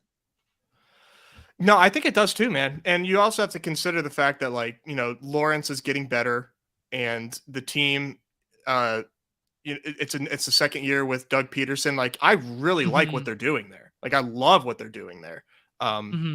So I totally buy I mean, like I said, I'm all in on Kirk. It's just like I'm at the point where I'm like, I'm scared of being really wrong. Because I'm so in on Kirk. That's fair. But maybe all the Jags ones feel a lot better. I mean, the Jags wide receivers being overpriced might just be a narrative because everybody kind of thinks right now that Trevor Lawrence is overpriced too. So, I mean, that might just be a little bit of a narrative right now where people are buying in their most recent memory of Trevor Lawrence is like balling the F out to bring that comeback against the Chargers, blah, blah, blah. They're like, yeah, man, he can sling it. He threw 4 interceptions and he still got home. He's our guy, right? You know, that's interesting. But this, to circle back on the London one, is a good point. Do we even know if Desmond Ritter's bad? Like, he only played 3 games last year, 4 games, started 4 games, and they were in a very run-heavy scheme before you. I mean, you highlighted on our last stream how many additions Atlanta has made to make that team better. There is an outlying scenario that Desmond Ridder is the best quarterback on that roster. How much more pass heavy? does that team get? They just drafted Bijan Robinson. Right. 8. Yeah, that's true. That's like we're yeah.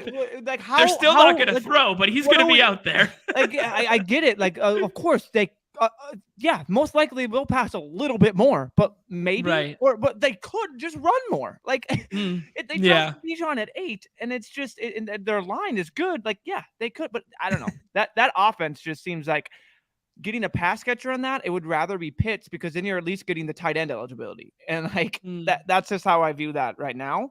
Yeah, fair enough. And no, I don't think Ritter sucks. I don't know, man. Maybe I just had too much. I don't know I don't know if he's good or bad. I might have like rose-colored glasses. Yeah. There's also the narrative of second year receiver breakouts, like that kind of like, built-in narrative. I think a lot of people are really in on Drake London right now, and it'll be interesting. He feels, I got the comp. This is, of course, comp guys got the comp. Second year Brandon Ayuk. Ooh, and that wasn't good. Right. But he's much pricier than Ayuk. Wasn't Ayuk in like the 5th and 6th at that point, right? No, if it's same spot, corner of 5 and 4. Okay. Yeah, corner of 5 and 4, I'm pretty sure. Oof. No, they are very similar receivers. They're both like very dynamic, and I think the thing with Ayuk, I believe, is like his yak like downfield is what's pretty impressive about him. So that okay. I do like that. I do like that comp. One thing I want to know about the board here is like I think J.K. Dobbins is a pretty interesting pick. Okay. At 55. Yep. No backfield additions made in this offseason, and he's like a year healthier. The Ravens offense got better, which I believe helps Dobbins. The fact that the overall offense is better, it's less attention on the ground game. I'm kind of in on him, but I don't know that I don't think that I can boost him up necessarily, but okay. I don't know. Yeah, that's fair. He's someone I'm keeping an eye on. I mean, being removed from the injury. I think Trevor Lawrence, easy stack if you want to just shut it down at 2 QBs. That could be fun, 2 elite. Yeah, and I like Cam Akers. I like Cam Akers over the field. I know Numi's going to tell you White, based on our conversation last time.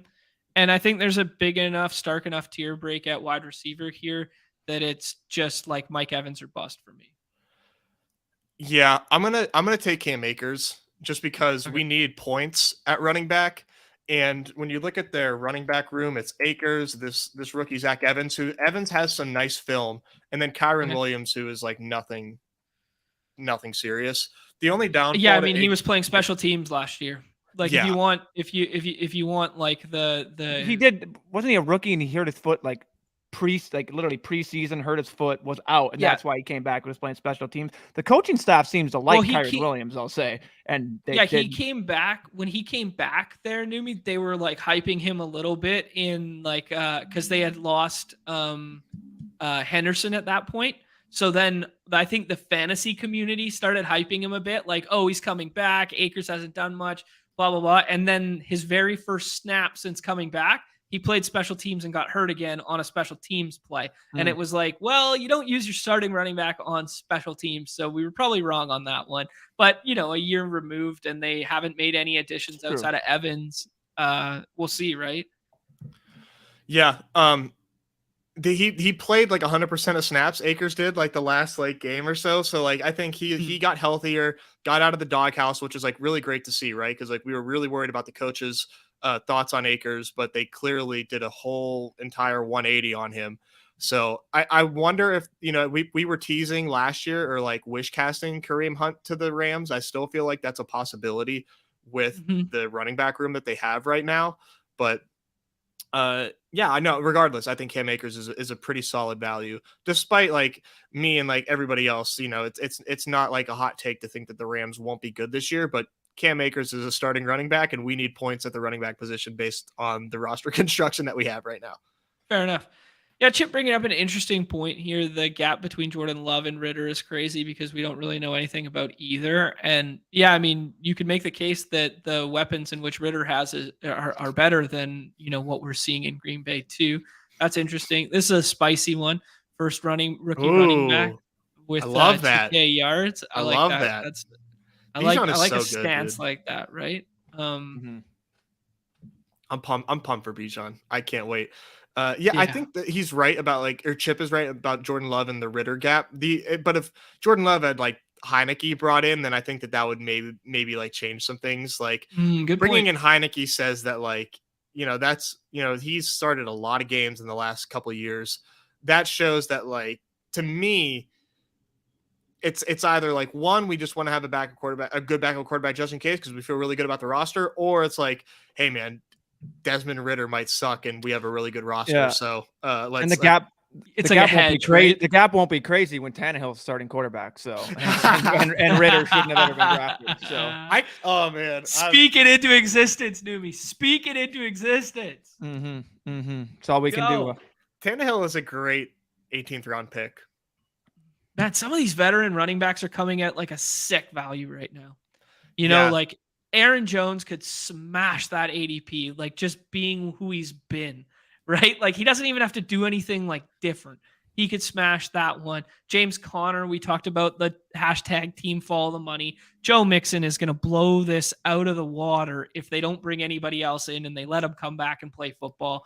It feels like the Alvin Kamara bet from last year, right? Where it was like everybody was, sketch Alvin Kamara. And then, he granted did not have a great year. Mixon was ass last year too, for what it's worth. I know, man. I know. But he if had he one gets 5 touchdown game that won everybody. It's crazy because slates, and that's it.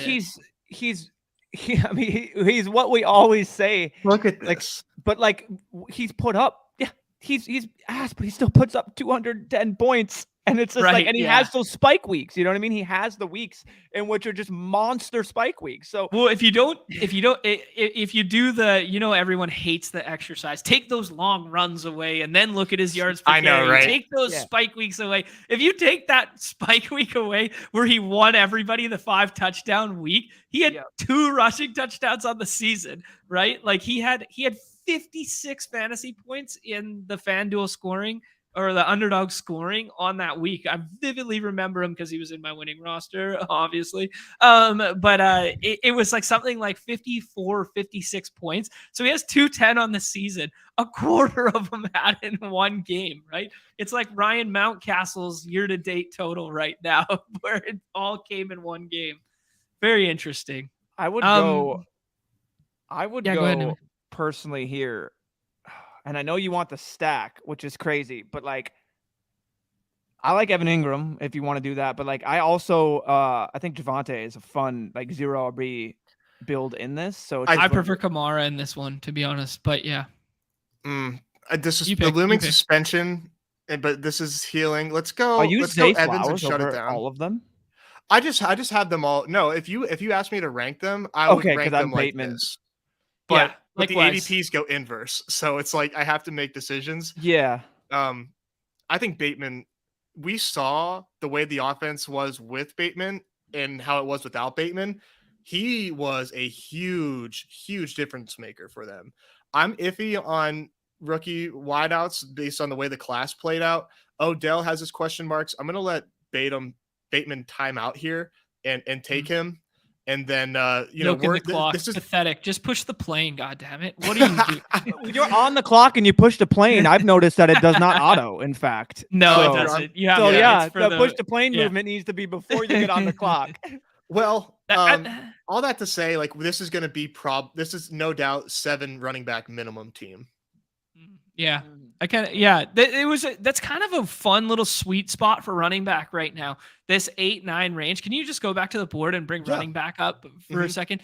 It's kind of a fun bull case 0 RB tier, right? Where it's like Alvin Kamara is going to smash his value if he doesn't get suspended. Granted, it's a worse situation than in recent memory with the addition of both Miller and Jamal Williams, right? But he still could smash value there.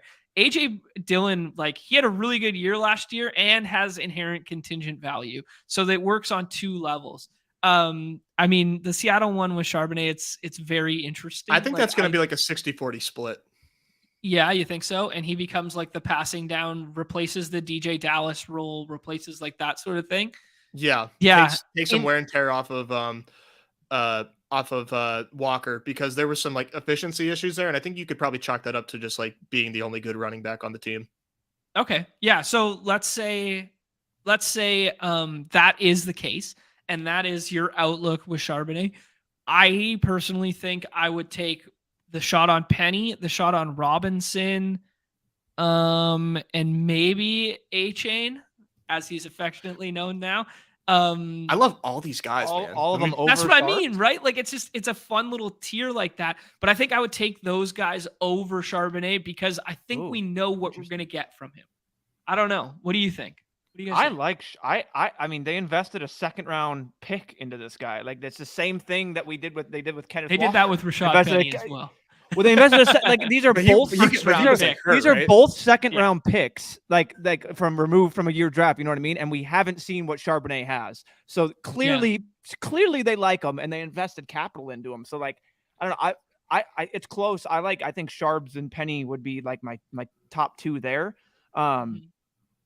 But yeah, I mean, there's so many like fun values. But for me, I like Sharps there. Pound is calling this the landmine tier. I call this the mystery box tier. I'm gonna go a little more rosy on this. Yeah, one man's trash, another man's treasure. I'm looking at legendary upside ceilings here, bud. I don't know what you're talking about. Maybe you open up and you just trip the Claymore, and you're dust. But maybe you open up and it's a ray gun. Claymore.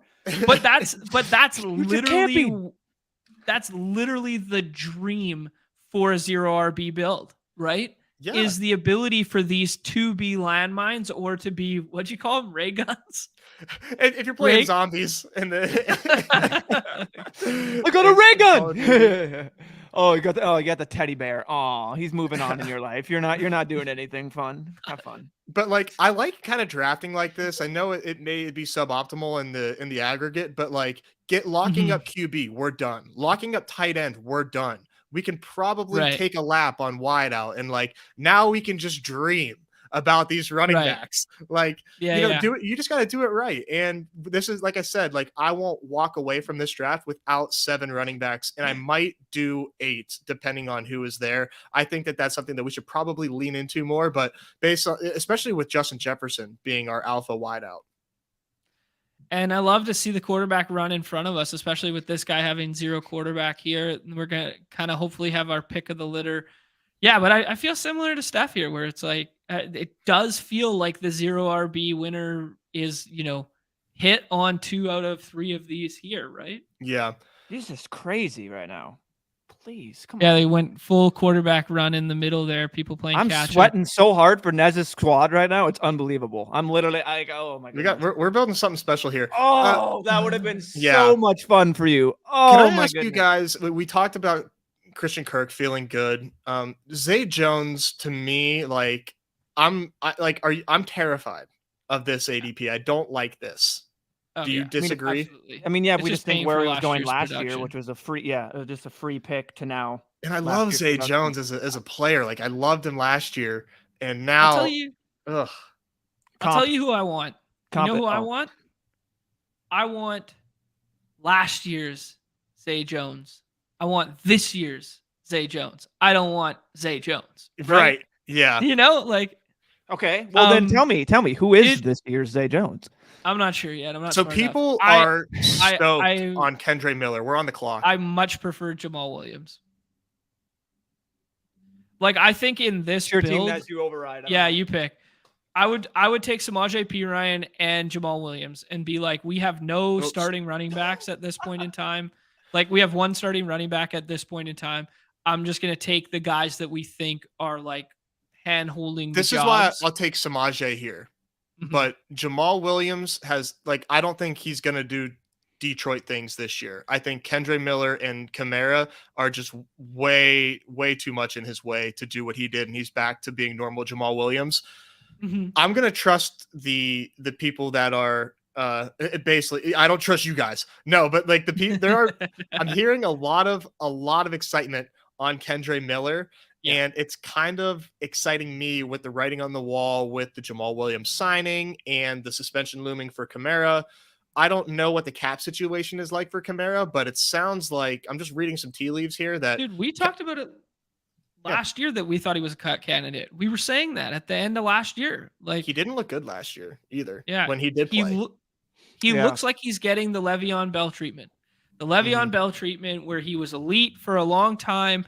Then all of a sudden, the big money's about to kick in. He has an off-field incident, and they use that off-field incident coupled with last year's performance to go, hey, we're not paying you to take an upside case on a bounce back year. Get the fuck off our team. And he's just going to do, the float around, hopefully sign with a veteran, like, or a team that needs a veteran for like a postseason push or something like that. And he signs in like week 7 or 8. Yeah, I will say for Kamara, didn't he have like damage to his ribs, like cartilage or something like that? Like, yeah, he almost didn't play a couple of those weeks and was playing with that brace across the middle. Remember those that's ones? something. That is definitely something, a running back playing with sustained a fractured rib cartilage. So that's not easy, I don't think, to perform at the Matthew Stafford. Yeah, so it's interesting.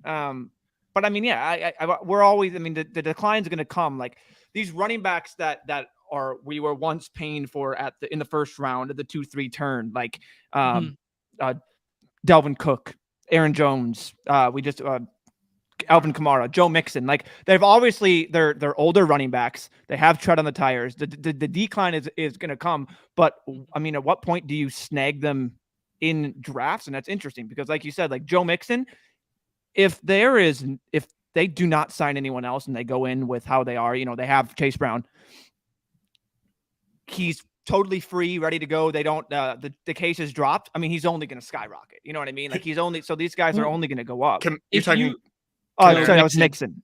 Oh, Mixon. Yeah. I think like these type of guys, I'm just thinking about like their profiles in terms of like, the older backs that are on edge, like Aaron Jones. Like I feel like he settles there. Dalvin Cook depends where he gets traded. Yeah. Like, so after you make your comment, John, I want to bring up some tweets from Nick Underhill regarding Kamara. Okay. The Mixon one I was going to go back to.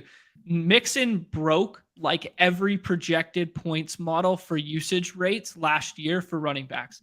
He was expected points were like so much lower than his usage. His expected point ceiling was like insane based on his new usage because he was part of the pass catching role in which we had never seen in the past from Mixon.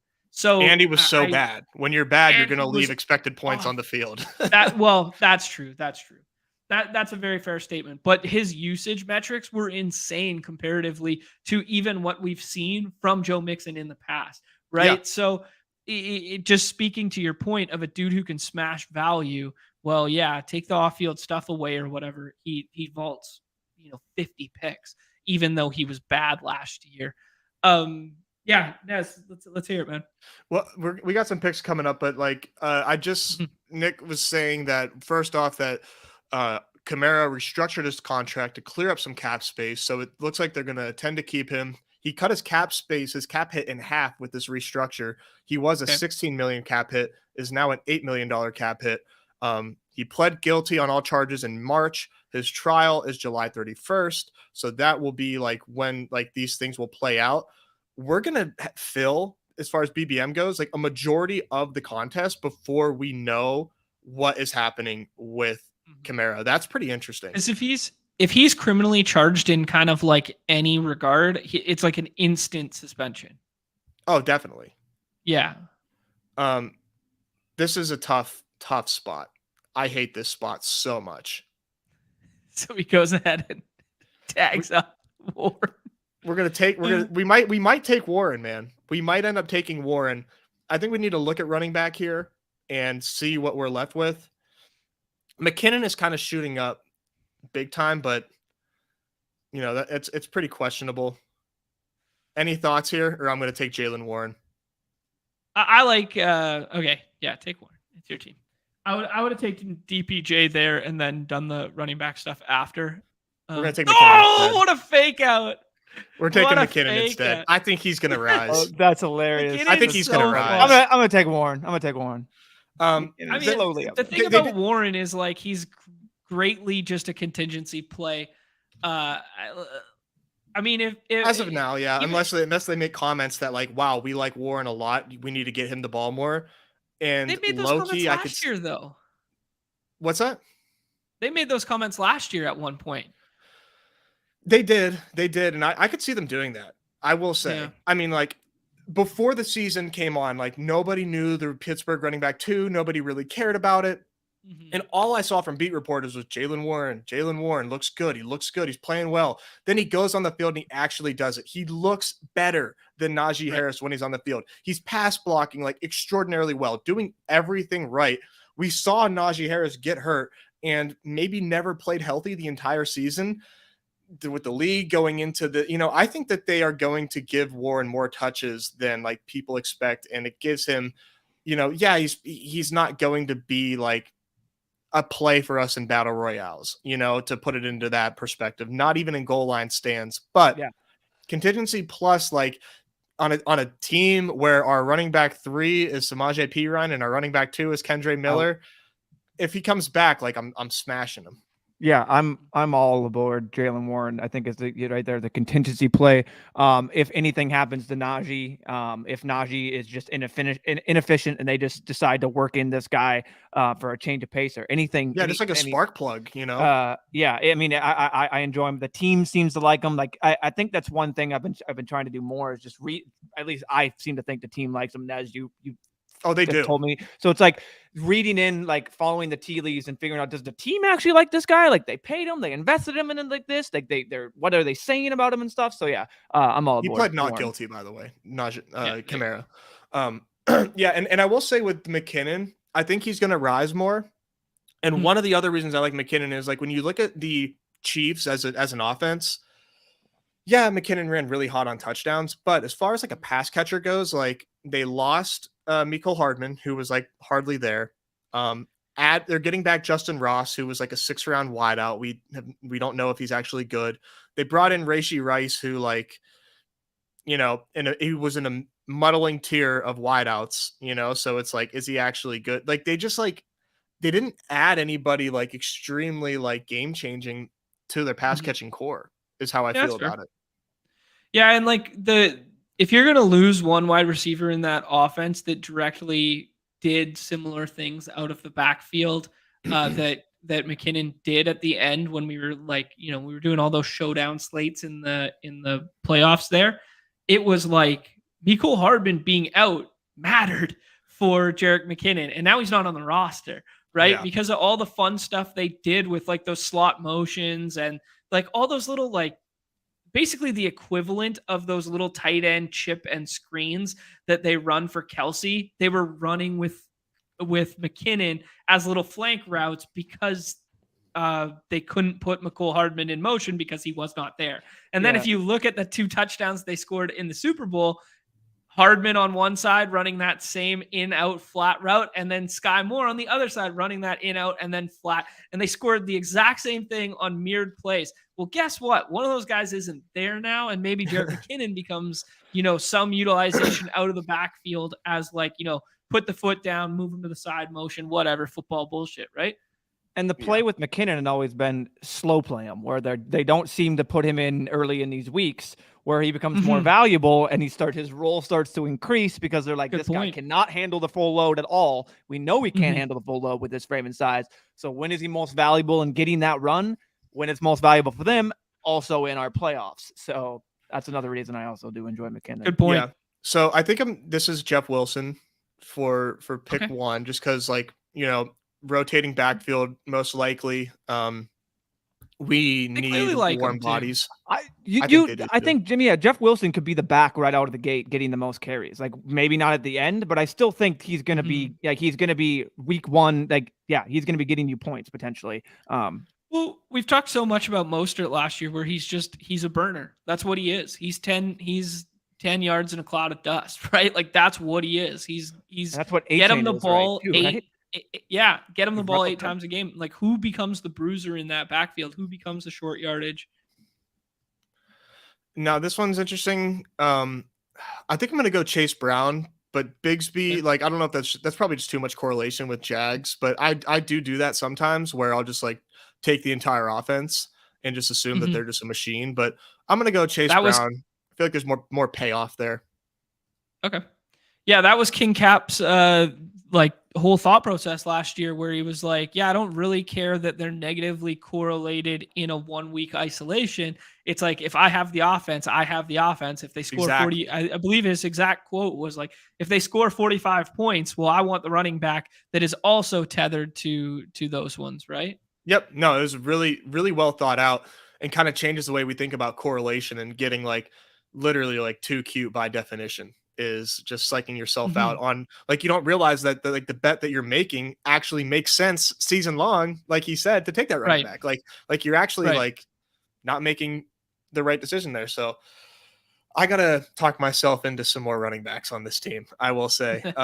Right now we're looking at the start of Lamar with Trevor, Cam Akers, Kendre Miller, Samaje Perine, Jerick McKinnon, Jeff Wilson, and Chase Brown so far in our running back room of misfit toys. And then wide receiver is Justin Jefferson, Drake London, Christian Kirk, Rashad Bateman, and Alec Pierce for a little upside, fingers crossed. And then Mark Andrews and Evan Ingram to not draft another tight end again after that. So this is probably going to be an 8-6 type of build. I will say, like, the running backs are just so thin that I want to make sure that this team has a chance. Okay. Yeah.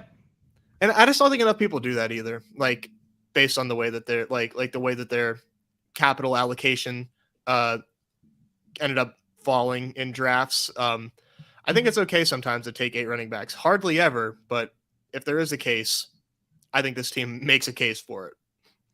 Sounds good to me. Steph bringing up a good point in the chat there too, that Pat's team incorporated the same kind of mindset where you capture the entirety of the touchdowns scored or all the rushing touchdowns scored on the offense by taking both, right? Yeah, which is interesting because Daniel Jones had a great season last year, like definitively like 18 points per game, like have PPR points per game. That was a great season, especially by value. And he didn't even throw a lot of touchdowns, and Saquon still got there. So that was like a really interesting way that offense got home. And I am excited for them again this year. I think Daniel Jones is not bad. So I know I don't think it's a hot take anymore. And Brian Daboll we trust too. Yeah. So. How about this? Okay, let's talk about this for a second. So a lot of conversation around Trey Lance and is his payoff even worth it? Well, we're not looking at pick 100 Trey Lance anymore. He fell to 175 here, and I still probably am not taking him on most teams, but like, that conversation is greatly changed when the risk is a 15th round pick and he's going around guys like Tyler Higbee and Mecole Hardman, you know? So if that's his ADP, I think that conversation becomes way different. And now it's like a 3rd round Trey Lance to shoot the moon, or a third QB. Oh, you're muted. You're muted. Oh, well, you're not. Yeah, it's your mic, actually. Sorry. You're not muted on. Okay, there you go. Good. There we go. Oh, did you hear me sneeze then? Because I thought I muted it for me to sneeze. No, you're good there. Yeah. Nice. Good on the sneeze. I was going to say, it feels similar to the bet that Mark made heavily in BBM last year, which was, hey, man, we have discounted, we're looking for rushing floor upside and premium weapons as like the narrative for why you want to take a shot on a late quarterback. So we could paint that narrative with Richardson. We could paint that narrative with Daniel Jones. To a lesser extent, the weapons aren't as crazy. I'm missing one that's really obvious. Anyways, and his thought process was, well, why push up Jalen Hurts into the 2nd and 3rd round when I can take the discount version, six rounds later in Justin Fields. I could now make the inverse decision this year on Trey Lance, granted way muddier waters than Fields was last year. But now we're talking the difference between 7th round Anthony Richardson and 15th round Trey Lance. Is that not the same bet, but we're paying the premium tax? Kind of, but Anthony Richardson fell into the perfect spot. Like it's Gardner Minshew. Otherwise, I think he's going to play right away. I think they're going to build everything specifically around him. I know that's what the same bet was for Trey Lance. Exact same. Yeah. I don't know. I'm just hypothesizing. I like it. I just don't know if Trey Lance plays. Does he even play for San Francisco? Which may or may not be like. Who knows how that benefits him? What if he goes to Atlanta? Whoa. You guys want to have some fun? How about Trey Lance to Atlanta? Alrighty then. So 2 things here, or 3 things. 1, I think Kenny Gainwell is our running back 7. All right. 2. I mean, what? No, I like it. It's better than Zach Evans on a roster where we already made the Cam Akers bet. You don't want to handcuff on stream? Triple condom Nez on his $5 bullet here wants to handcuff our only good running back. It kind of makes sense. You want it? Sell me this pen. Yeah, sell me this pen. If Akers goes down, I don't know, man. All right, let's take No, you do you. It's your first. Yeah, you do first you, puppy? man. Is this your first one? It is. We can't live a little. You have to live a little and handcuff your running backs. And your vibes led you to handcuffing Cam Akers. All right. Zach Evans, I trust in Zach Evans' skill set. If something happens to Cam Akers, I think that he does fill in and have a spot. And now points are going. Points stay on the running back position. Oh. 8 running backs with a handcuff. Let's go. We're living in this puppy. We are living in this puppy. Oh my gosh. I'm changing the conversation about running backs in BBM. Me and Sam Sherman doing great work on bringing back some more respect to the green button. The testosterone has never been higher in this. Okay, show. we're gonna have to at some point just continue to just move this around so people can see the way in which we draft. So we've seen John, we've seen Nez, we've seen me. We'll go back and people. Oh my goodness! Look at this, man. This is what I'm talking about. This is called drafting as if you're wrong. That's what this is called. Yeah, everyone's drafting. Hey, everyone's drafting as if they're right. We're just gonna flip the build and draft as if we're wrong. What if we're all just fucking wrong? What if? Hey, and stay with me here, John. What if nothing matters? Nothing matters. This entire time, nothing matters. So we should be handcuffing our running back. Yeah. I want to ask the boys a question. If we piss yellow on this site, if we paint purple on FFPC, what is it when we go 8 running backs and draft all the green in a row? We need a phrase for it. Depending on which YouTube site we are streaming on, I think you could call it smoking green. Smoking green?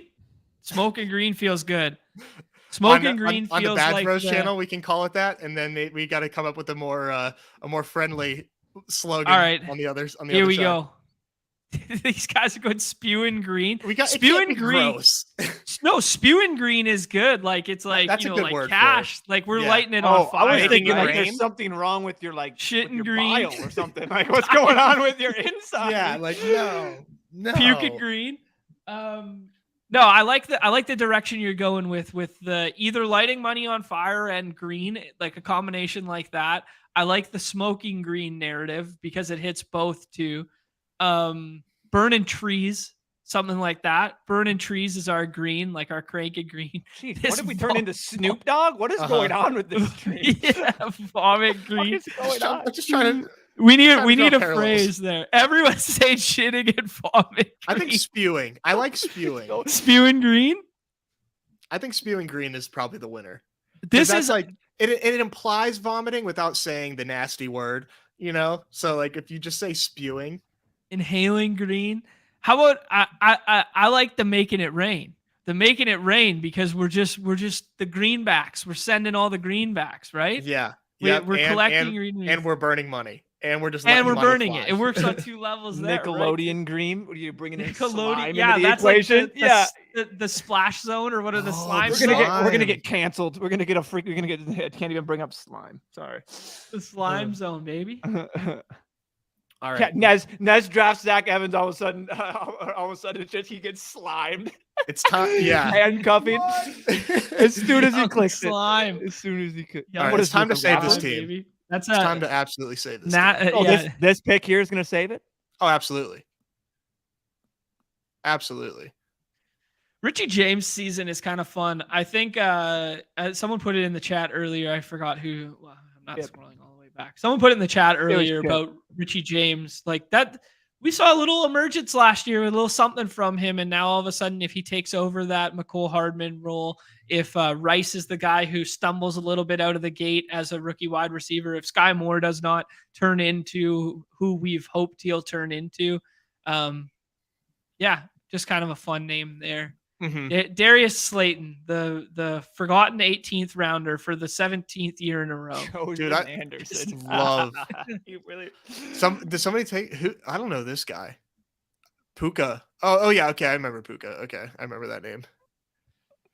Man, Josh Palmer feels really good in the 18th. I feel like, I don't know. I don't think that anybody. I still think his role is pretty unique on that team.